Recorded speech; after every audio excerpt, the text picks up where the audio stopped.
Hello everyone, स्वागत है आपका रेप्लिका वर्ल्ड में। आज हम बात करेंगे एक बहुत ही इम्पोर्टेंट क्वेश्चन के बारे में। Tell me something about yourself. तो चलिए शुरू करते हैं। तो जितने भी इंटरव्यूज में हम जाते हैं, हमें सबसे पहला क्वेश्चन यही पूछा जाता है, tell me something about yourself. ठीक है, अब कोई भी इंटरव्यू के लिए हम जाते हैं, चाहे वो किसी गवर्नमेंट जॉब के लिए हो या किसी प्राइवेट जॉब के लिए हो, किसी स्कूल में हो, किसी कंपनी में हो या किसी और इंस्टीट्यूशन में हो, ये क्वेश्चन ज़रूर पूछा जाता है। तो आज हम ये बात करेंगे कि हम इस क्वेश्चन का आंसर कैसे कर सकते हैं। तो देखिए, सबसे पहले मैं आपसे ये कहूँगी कि tell me something about your self. अगर आप इंटरव्यू देने के लिए गए हैं तो आपने ये चीज़ ज़रूर सुनी होगी।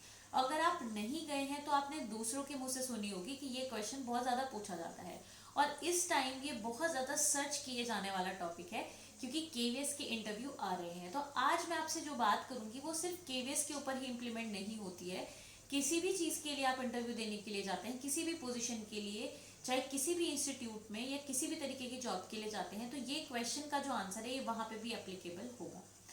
तो चलिए सबसे पहले हम ये बात करते हैं कि इंटरव्यूअर ये क्वेश्चन पूछता क्यों है ना। पहले हमें ये तो पता होना चाहिए कि वो पूछता क्यों है, वो हमसे क्या जानना चाहता है।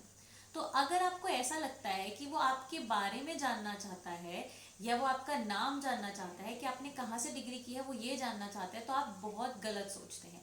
इसका रीज़न ये है क्योंकि जब भी कोई इंटरव्यूअर आपका इंटरव्यू ले रहा है तो उसके पास आपका रेज्यूमे ऑलरेडी है, आपका बायोडाटा ऑलरेडी है। वो वहाँ पे पढ़ चुके हैं कि आपने क्या किया है, कहाँ से किया है, आपका नाम क्या है।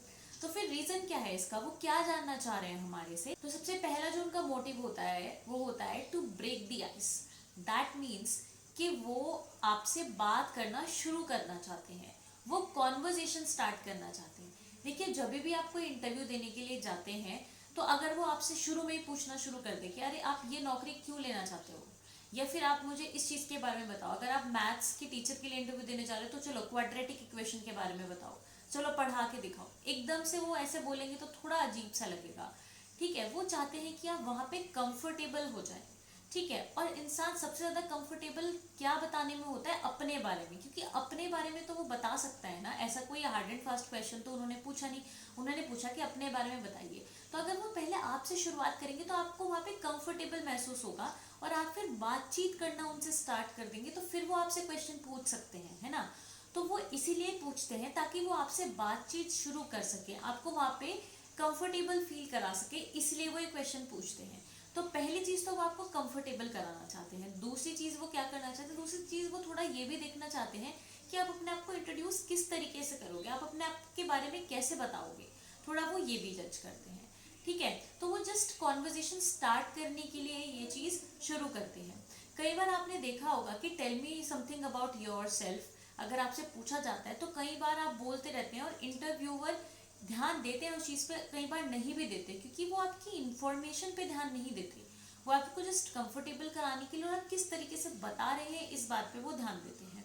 तो वो तो आपको कंफर्टेबल फील कराना चाहते हैं, पर हम घबरा जाते हैं इस क्वेश्चन पे, क्योंकि इस क्वेश्चन का इतना ज़्यादा हुआ है कि हम इसको कैसे बताएं। हमें समझ नहीं आता कि हम इसमें इंक्लूड क्या करें और क्या इंक्लूड ना करें, है ना। तो हम बहुत इंटरव्यू देके आ जाते हैं, पर फिर भी हर बार हम सर्च करते हैं गूगल पे कि how to answer tell me something about your self. तो ये वाली चीज़ ना मेरे साथ भी होती थी, बट फिर मैंने इसको क्रैक कर लिया, इसके फंडे को, कि हमें क्या क्या बताना चाहिए और क्या क्या हमें नहीं बताना चाहिए वहाँ पे। अगर मैं अपनी बात करूँ तो मैं इतने ज़्यादा इंटरव्यू फेस कर चुकी हूँ, और वो भी अलग अलग लेवल पे, तो इसलिए उस बेसिस पे मैं आपको बता सकती हूँ। तो जो मैं आपको बता रही हूँ ये मेरा खुद का एक्सपीरियंस है, क्योंकि जब मैंने ग्रेजुएशन की थी और ग्रेजुएशन कंप्लीट करने के बाद जब मैंने पोस्ट ग्रेजुएशन के लिए फॉर्म्स वगैरह फिल किए थे, तो उसमें कुछ जगह मैंने इंटरव्यू भी दिए थे। तो उस तरीके के इंटरव्यू भी मैंने फेस किए। इसके बाद पीएचडी के लिए जब मैं इंटरव्यू के लिए जाती थी तो, और प्रोजेक्ट्स के लिए जाती थी, तो भी मैंने वहाँ पे फेस किए इंटरव्यूज़। उसके बाद फिर मैं जॉब के लिए गई, टीचिंग जॉब के लिए भी इंडस्ट्री में भी गई, तो वहाँ पे मैंने इंटरव्यू फेस किए। तो अलग अलग तरीके के इंटरव्यू मैंने आज तक फेस किए, और उन इंटरव्यूज़ में ये क्वेश्चन मुझसे हर बार पूछा गया। तो आप ये समझ सकते हैं कि 100% में से 99.9% चांसेस हैं कि आपसे ये क्वेश्चन पूछा जाएगा, tell me something about your self. ठीक है, तो अब हम बात करते हैं कि इसको आंसर कैसे करना है। देखिए, जब आप इस क्वेश्चन का आंसर करना शुरू कर रहे हैं तो सबसे पहले आपको अपना नाम बताना चाहिए और आप कहाँ से बिलोंग करते हैं, कहाँ से आते हैं, ये भी आपको बताना चाहिए। अब जैसे कि आप केवीएस के लिए जाएंगे तो केवीएस के इंटरव्यू में आपके होम टाउन में ना होने के चांसेस 99.9% है कि आपको कहीं और ही इंटरव्यू देने के लिए जाना पड़ेगा। तो ऐसे में आपको ये तो बताना पड़ेगा ना कि आप कहाँ से आए हैं, तो वो चीज़ भी आपको इंक्लूड करनी है। फॉर एग्जाम्पल, जैसे कि अगर उन्होंने मेरे से पूछा tell us something about yourself, तो मुझे कैसे स्टार्ट करना चाहिए?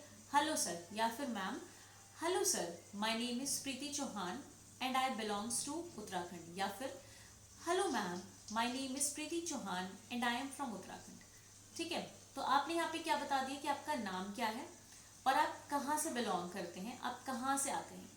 ठीक है, इतना बताने के बाद अब आपको अपनी एजुकेशनल क्वालिफिकेशन बतानी है कि आपने क्या क्या पढ़ाई की है। तो आपको कैसे बताना है, तो आपको ऐसे स्टार्ट करना है। फॉर एग्जाम्पल, अगर मैं एक पोस्ट ग्रेजुएट हूँ तो मैं कैसे स्टार्ट करूँगी, तो मैं बोलूँगी जैसे कि मैंने अपना नाम बताया and I am from Uttarakhand, उसके बाद बताना है I am a post graduate in biotechnology from Banaras Hindu university and I have done my graduation from Delhi university and my BEd is from this university.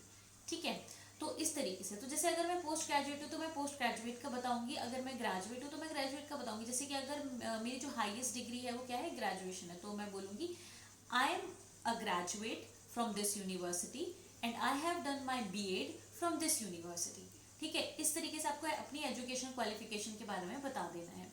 इसके बाद एक इम्पॉर्टेंट पॉइंट आता है, थर्ड वाला जो है वो ये कि अब आपको अपने वर्क एक्सपीरियंस के बारे में बताना है, अगर आपके पास है तो।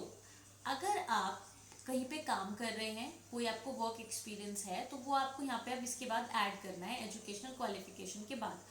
अब आपको एक बात और ध्यान रखनी है कि जो आपका वर्क एक्सपीरियंस है ना, वो इससे रेलिवेंट होना चाहिए। जैसे कि अगर आप स्कूल के इंटरव्यू के लिए जा रहे हैं और आप काम कर रहे हैं किसी इंडस्ट्री में, तो आपका वो इंडस्ट्री वाला एक्सपीरियंस यहाँ पे काम नहीं आएगा, तो यहाँ पे ऐड करने का उसको कोई भी फायदा नहीं है। बट हाँ, अगर आपको एजुकेशन की फील्ड में कोई एक्सपीरियंस है तो वो यहाँ पे आप ऐड कर सकते हैं, क्योंकि आप एक टीचर के इंटरव्यू के लिए जा रहे हैं। फॉर एग्जाम्पल, अगर आप एज अ टीचर वर्क कर रहे हैं तो आप बता सकते हैं इसके बाद currently I am working as a science teacher in so and so school. ठीक है, अभी मैं एज अ साइंस टीचर यहाँ पे काम कर रही हूँ। मान लीजिए कि आप काम कर चुके हैं बट अभी आप कोई काम नहीं कर रहे, तो आप ऐसे भी बता सकते हैं कि I have 2 year experience as a science teacher, और इस तरीके से भी आप बता सकते हैं। ठीक है, तो आपको अपना एक्सपीरियंस यहाँ पे दिखाना है। मान लीजिए आप एक फ्रेशर कैंडिडेट हैं, आपके पास एक्सपीरियंस नहीं है, तो आप एक्सपीरियंस वाले पॉइंट की जगह ये बता सकते हैं कि आप इस जॉब के लिए कैसे एक परफेक्ट फिट है। मतलब आप ये बता सकते हैं कि ये जॉब आप क्यों चाहते हैं, आप इस जॉब में क्यों आए हैं।